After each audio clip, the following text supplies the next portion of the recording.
o una doble membrana. Vamos a empezar con el núcleo. El núcleo es una organela que va a alojar el ADN. ¿Se acuerdan que cuando vimos una diferencia entre procariotas y eucariotas, vimos que las eucariotas tenían ese núcleo y aquí encontramos el ADN, mientras que en procariota se encontraba en el nucleoide, que es una región del citoplasma.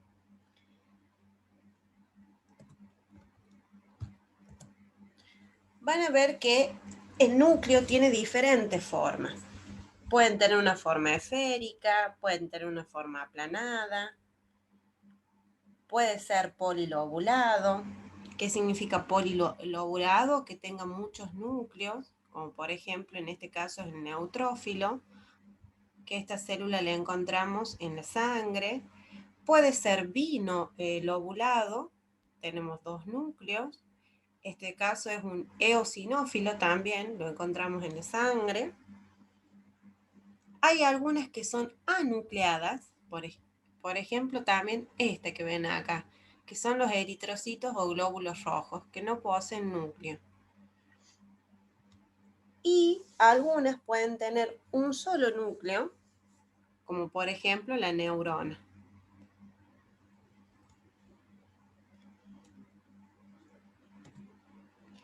¿Cómo está compuesto este núcleo? Este núcleo contiene una envoltura nuclear, poros nucleares, contiene lo que es el jugo nuclear, que es donde van a suceder las reacciones. Esos son los tres componentes que contiene un núcleo. ¿Qué quiere decir la envoltura nuclear? Volvamos a este de acá. La envoltura nuclear está formada por lo que es una membrana externa y una membrana interna. Por eso es que está formado por una doble membrana. Entonces, esa doble membrana es la membrana interna y la membrana externa.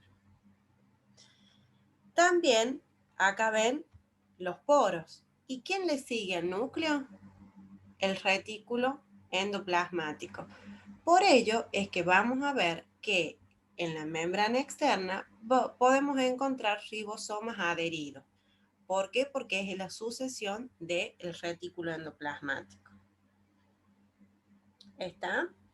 La lámina nuclear, a su vez, la que está interna, posee los filamentos intermedios, que es lo que habíamos visto en la clase pasada. ¿Qué le otorga el filamento interno? ¿Cuál era la función del filamento interno? Intermedio, perdón, no interno.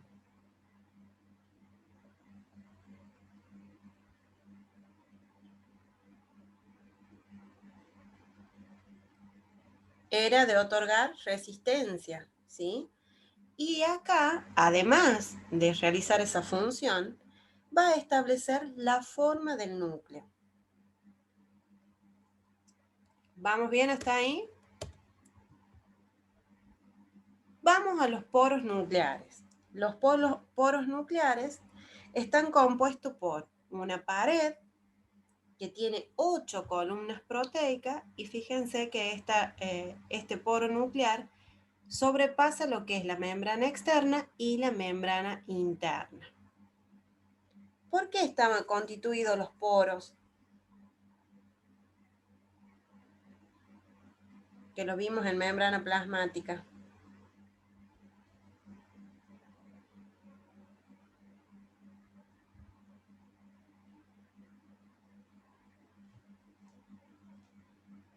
Por proteínas integrales o periféricas.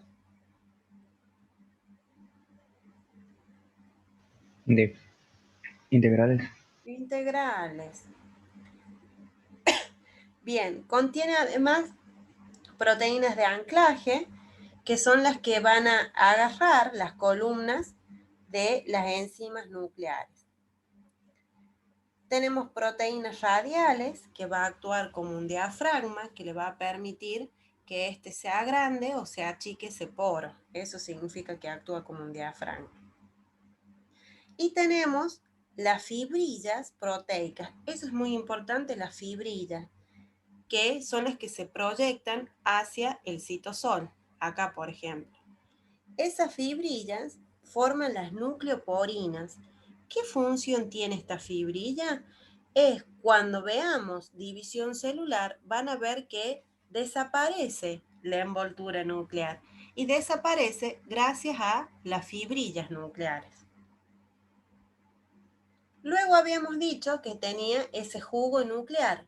¿Qué es lo que contiene este jugo nuclear? Esto es lo que está acá, no en blanco.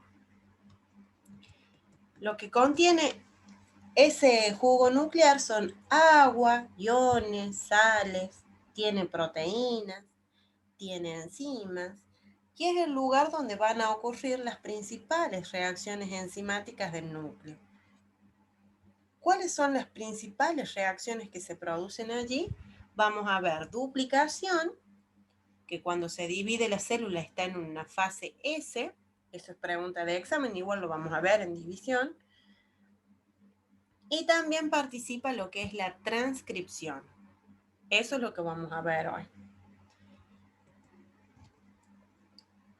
Dijimos que era una organela que contenía el ADN, que es la información genética. Este ADN es una biomolécula y está formada por, a ver, yo les quería, a ver, espérenme que veo si tengo otra diapositiva que me permita que ustedes entiendan. Acá.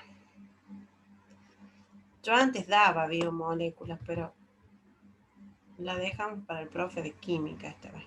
Mire, el ácido nucleico. Los ácidos nucleicos, ¿se acuerdan cuando vimos virus? Podían ser esos ácidos nucleicos de ADN y ARN. Esto si bien lo van a ver en biomoléculas, pero me adelanto un poquito.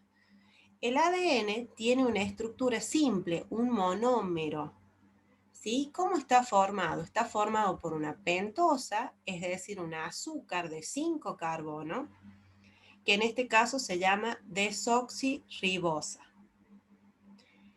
En el carbono 1, fíjense, se une a una base nitrogenada.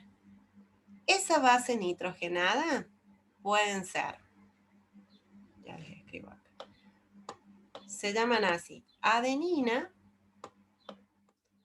puede ser una timina, puede ser una citosina o puede ser una guanina. Una de estas 4 va a ser. Y en el carbono 5 de la pentosa se une el grupo fosfato. Este grupo fosfato le va a dar una característica al ADN que tenga una carga negativa.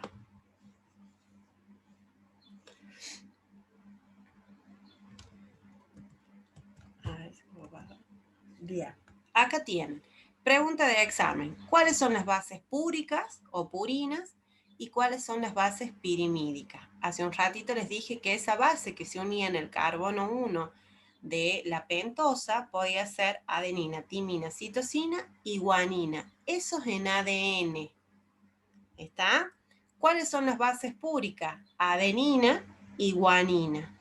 Mientras que las pirimídicas pueden ser timina o citosina. No vean este todavía porque no lo vamos a ver. ¿Me siguen hasta ahí? Sí, profe. Bien, fíjense, ese ADN está formado por 2 cadenas. Es bicatenario. Miren acá.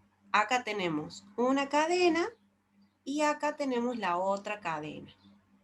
Para que esas cadenas se puedan unir, fíjense que tengo acá una pentosa, un grupo fosfato y una base que en este caso es timina. Este es otro nucleótido, otro nucleótido, otro nucleótido. ¿Ven? Ahí tienen timina, citosina, adenina y guanina. Para que puedan unirse, estas 2 cadenas van a actuar los puentes hidrógenos. ¿Entre quiénes? Entre las bases nitrogenadas. siempre que hay una timina, se va a unir con la otra cadena, con la adenina. Siempre que haya una citosina, se va a unir a la otra cadena con guanina.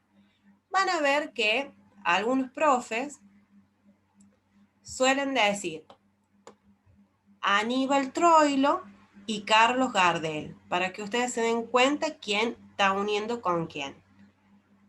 Entonces, Carlos Gardel, citosina con guanina, Aníbal Troilo, adenina con timina. Es una memotécnica. Estos puentes hidrógenos que van a unir siempre timina con adenina tienen 2 puentes hidrógenos, mientras que citosina y guanina tienen 3 puentes hidrógenos.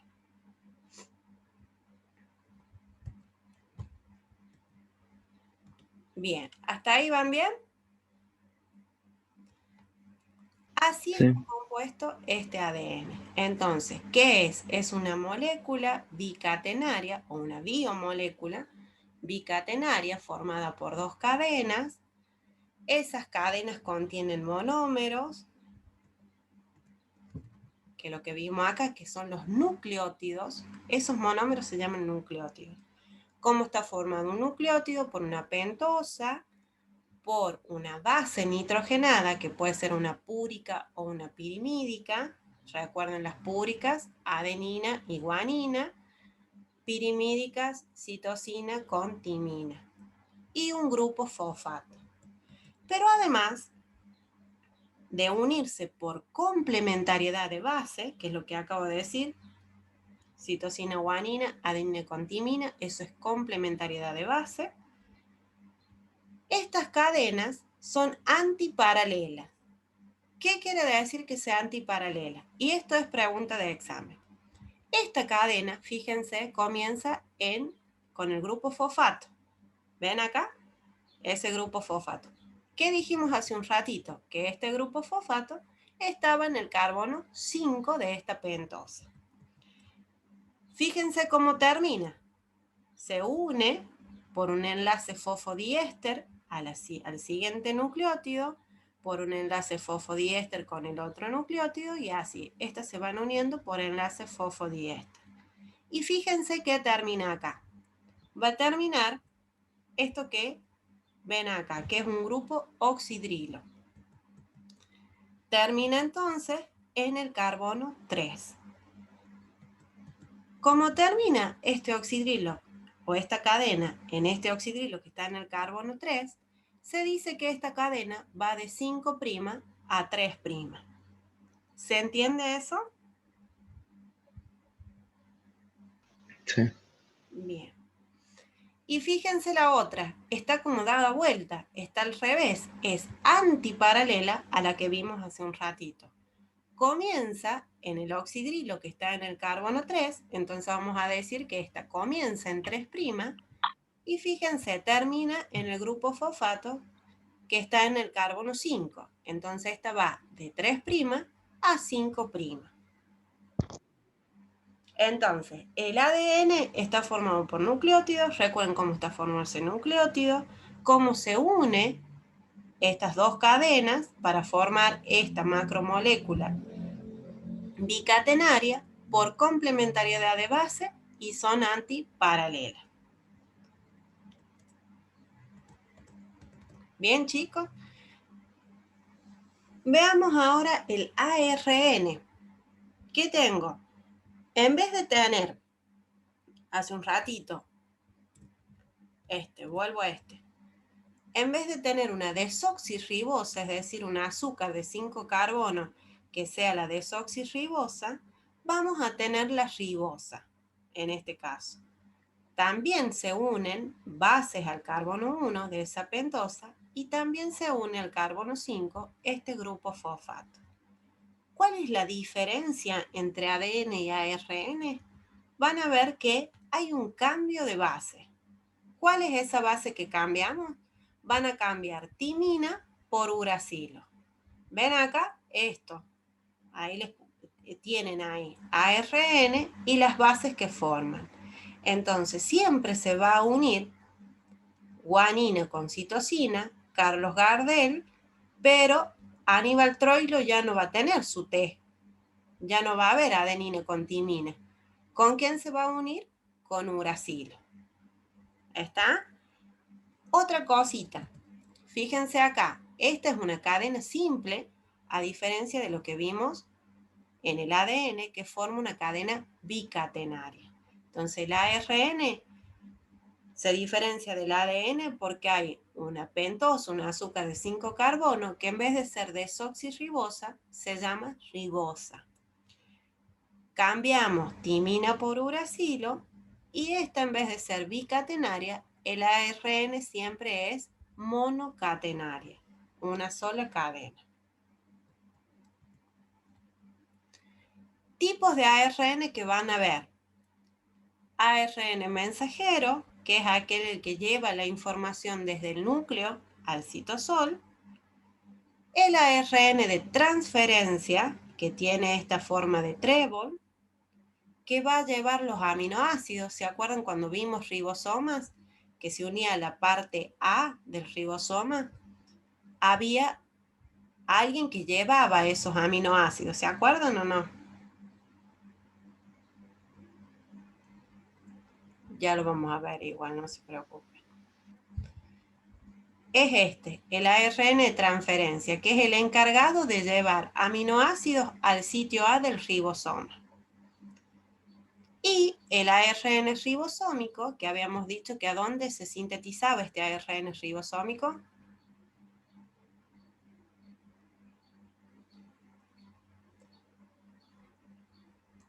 Hola, o estoy sola. No. O no se acuerdan.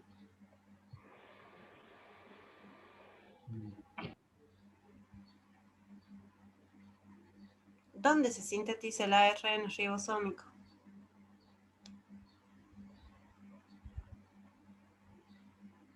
Bueno, después me dice. Entonces el ARN ribosómico forma parte de los ribosomas. Habíamos visto que los ribosomas tienen proteína y ARN ribosómico. Hasta ahí son los ácidos nucleicos.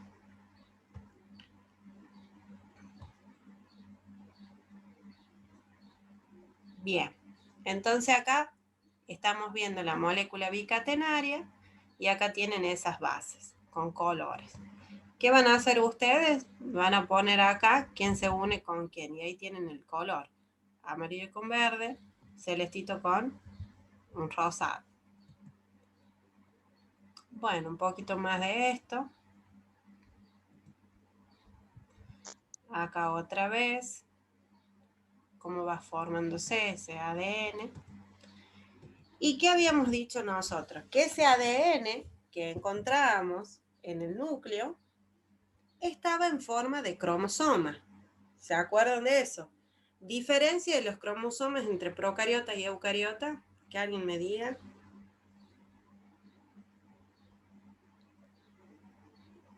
¿Cómo lo pregunto? Diferencia entre el ADN de procariota y eucariota.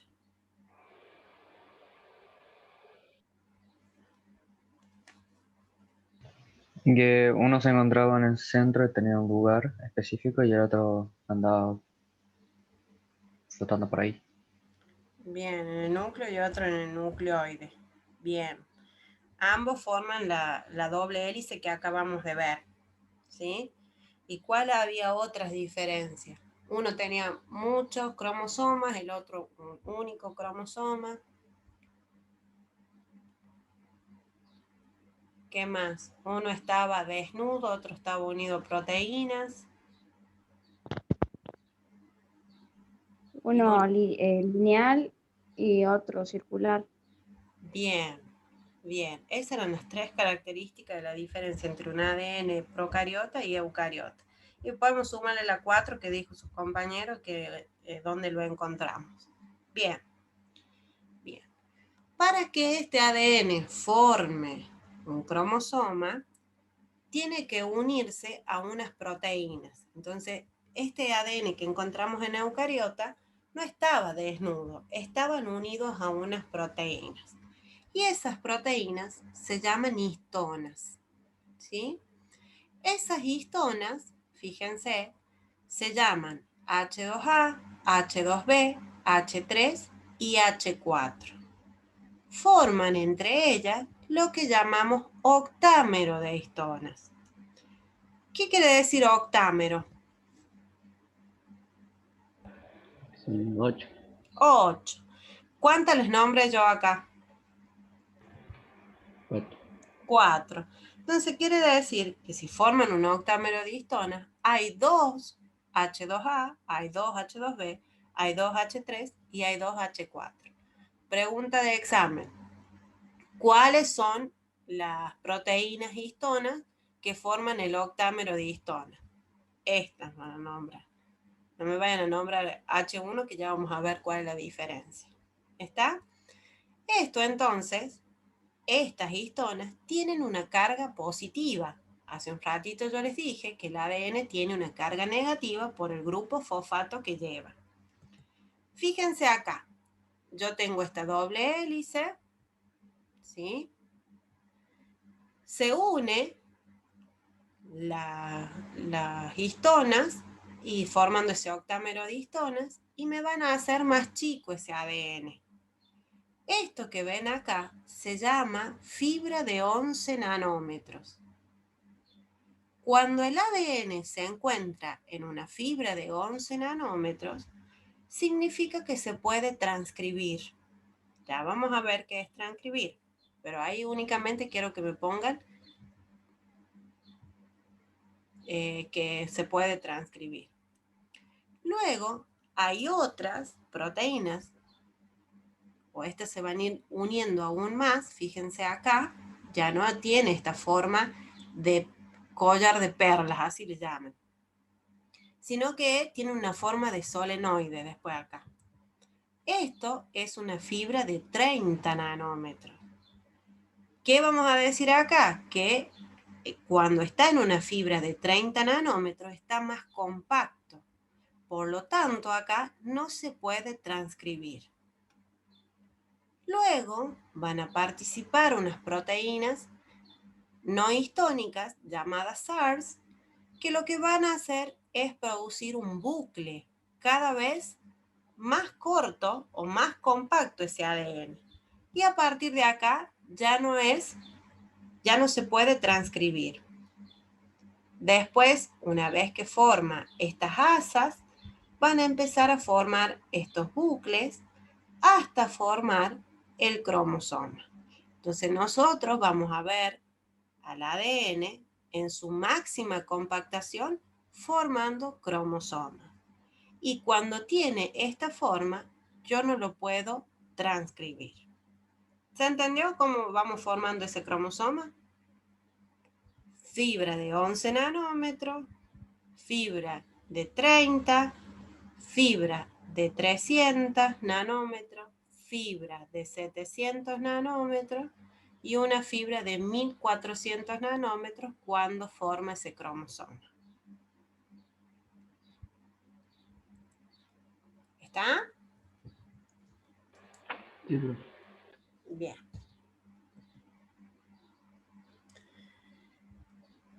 Existe la heterocromatina constituida y una heterocromatina facultativa. Y también hay una eucromatina.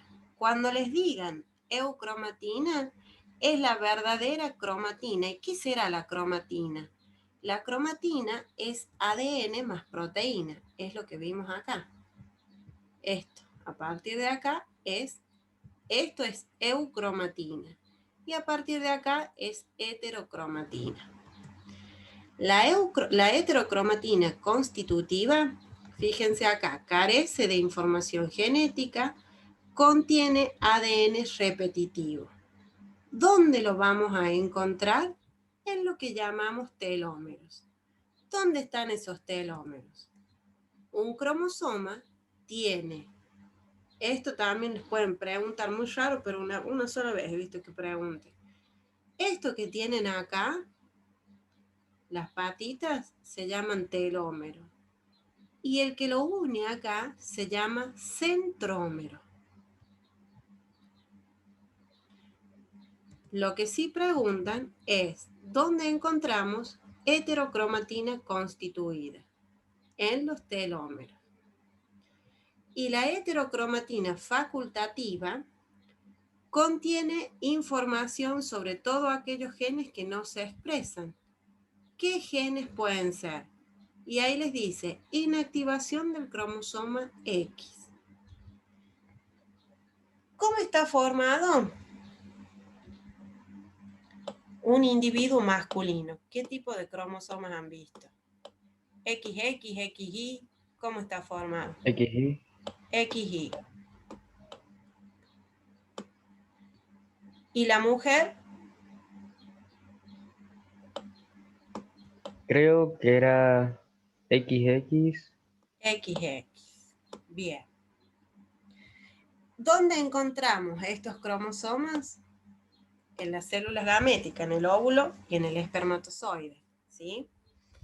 Fíjense, el Y transmite información muy poquita, mientras que el X tiene mucha información. Entonces el hombre, por decirles así, no significa que tiene menos información que una mujer, porque nosotros tenemos 2 XX. ¿Está? Entonces la naturaleza, para mantener esa densidad génica, ¿qué hace? Va a inactivar un X.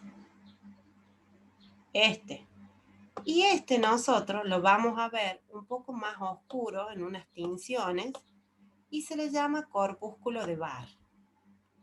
Entonces, para igualar densidad génica, como tiene muy poquita información, nosotros vamos a inactivar un X. Funciona un solo X nuestro. ¿Se entiende? Entonces, la heterocromatina facultativa lo vamos a encontrar en en el que está inactivo. Sí, no puede ser. ¿Está?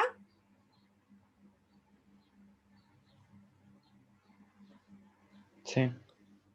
Bueno.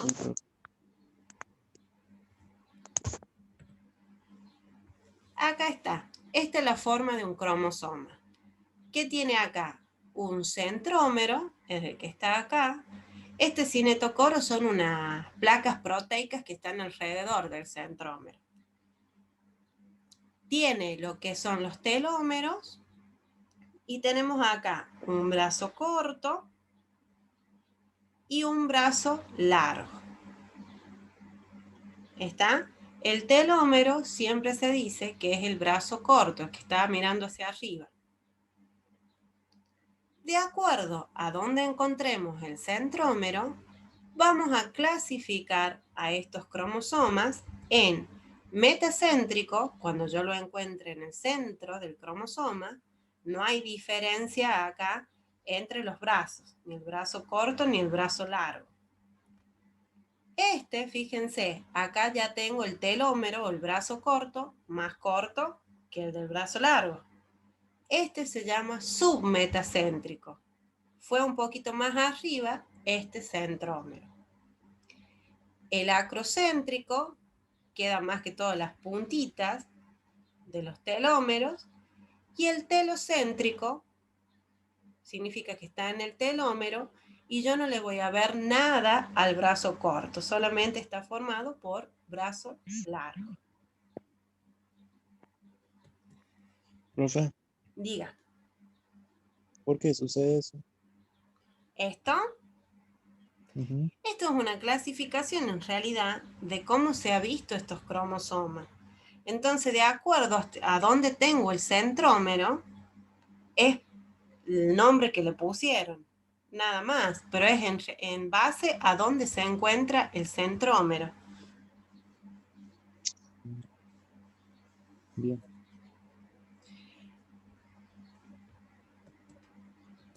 Bien. Vamos acá. Entonces hemos visto ahí el núcleo y cómo está formado ese ADN. Ahora vamos a ver el dogma central de la biología. ¿Qué nos dice? Nos dice que vamos a ir de ADN a una molécula de ARN y este proceso se llama transcripción. Y desde una molécula de ARN vamos a producir proteínas, que es la traducción. Entonces, miren lo importante que es esta molécula de ADN, no solo en la herencia o en la genética, que es lo que vamos a ver después, sino también que lleva la información necesaria para producir proteínas.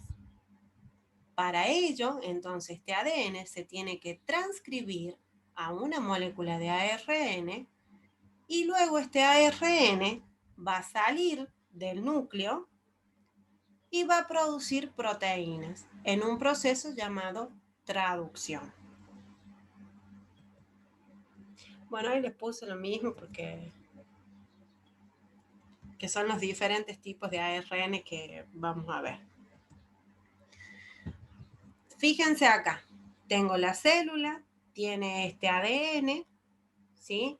Este ADN va a separarse, esta parte nada más, porque el ARN, también lo que no les dije, es una molécula más corta que el ADN, ¿sí?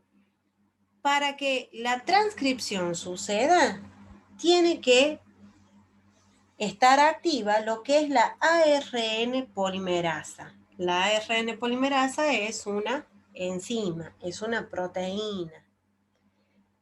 La ARN polimerasa, pregunta de examen, que lleva a cabo la transcripción, existen 3. A ver.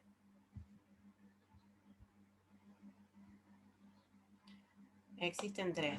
Lo que es la ARN polimerasa 1, que ustedes la van a ver así, la 2 y la 3.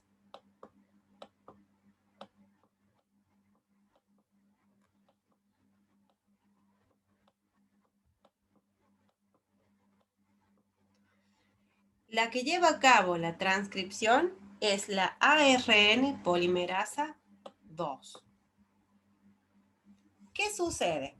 Fíjense, para que esto suceda, entonces tengo la doble hélice, que tendría que ir por acá para seguir el mismo camino, pero se rompen los puentes hidrógenos que las unen y se va a formar una burbuja de replicación. ¿Quién rompe estos enlaces de la doble hélice?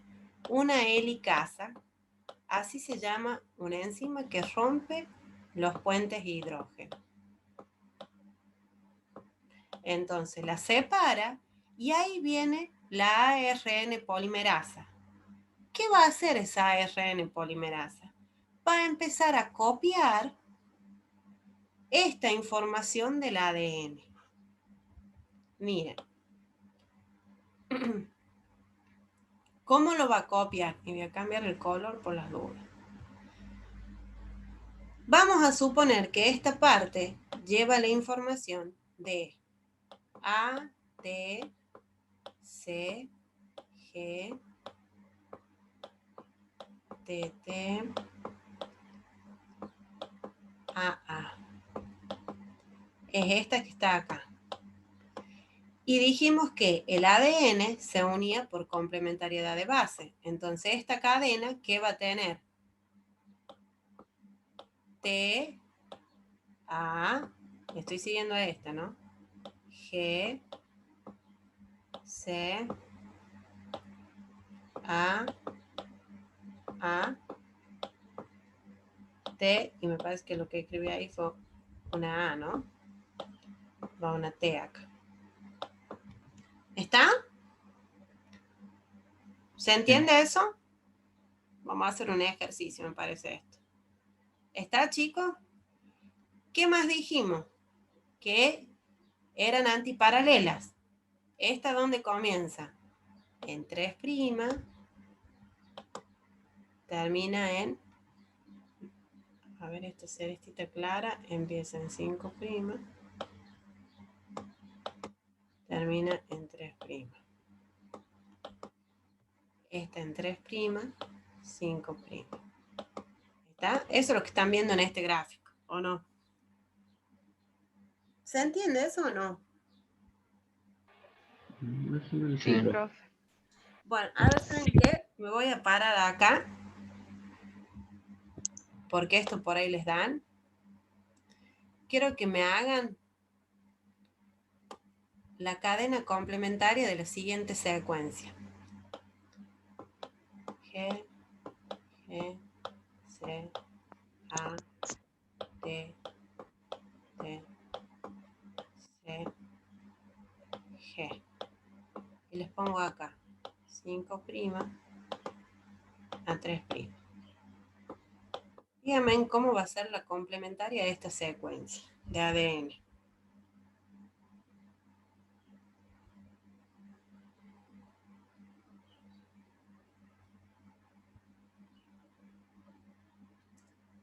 Listo. A ver. ¿Se lo digo? Sí, los otros chicos ya terminaron. ¿O no saben cómo hacerla?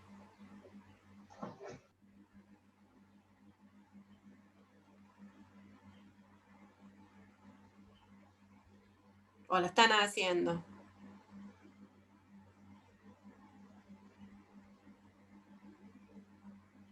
Bueno. A ver cómo es. Ok, es 3', Ujú. citosina, guanina, tinina, adenina, guanina, citosina y 5'. Perfecto. Perfecto. ¿Los otros chicos no entendieron o qué pasó? No, Sí, no profe, sí tengo. entendí. Ah, bueno. Profe, disculpe, queda menos de un minuto de clase. ¿Cómo? Queda menos de un minuto de clase, digo, que cualquier cosa me escribe por un momento, capaz que se corte. Bueno, dejamos acá y seguimos con esto, ¿ah? Pero